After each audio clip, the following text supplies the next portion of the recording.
Hello viewers, update muna sa renovation project namin located here in Batangas City. Nasa second floor ako and as you can see, may mga partitions na nakakabit ng door jambs, outlets, and switches. Ito na yung itsura ng kwarto. Yan. So this is a bed space apartment.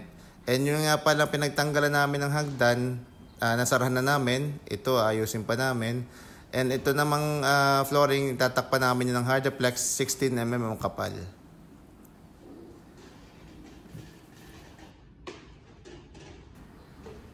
Ito naman yung third room. So ito yung dating bintana, tinakpan na namin. And pipinturahan na lang to. Lalagyan ng masilya at pintura. And this is the extended portion of the second floor. As you can see, may slab na asintahan na, may trusses na. And this is the toilet and bathroom.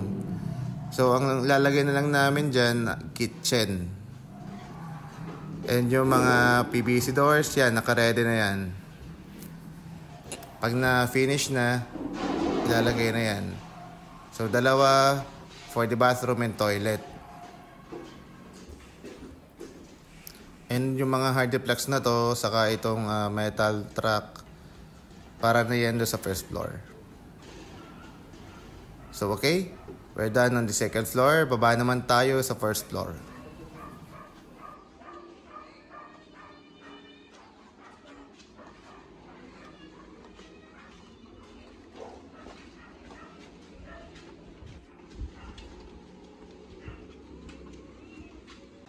Ito naman yung first floor. Nakaset na yung metal studs and metal track for the partition. Pero hanggang dito na lang muna. Kasi ito itatiles muna namin.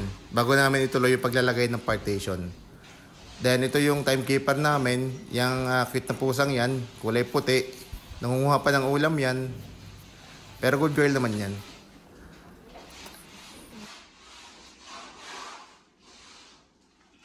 Ito yung dating bathroom. So ito, pinalipat ni client sa kabilang side ni CR. And yung space na to ay para sa patatlong kwarto. Kasi gusto niya tatlong kwarto sa baba, tatlong kwarto sa taas. And ito naman yung CR. And then ito yung bathroom. Yan, nakakabit na yung door jamb. PVC door jamb. So papalitan na rin namin yung tiles si CR. And ito naman, tatals din namin yan para tuloy-tuloy na paglalagay ng partitions. And of course, itong kisame naman, syempre papalitan din namin yan ng hardiplex. And ito naman yung extended portion ni first floor. Nandun yung kitchen. So gagawa nyo ng lababo din.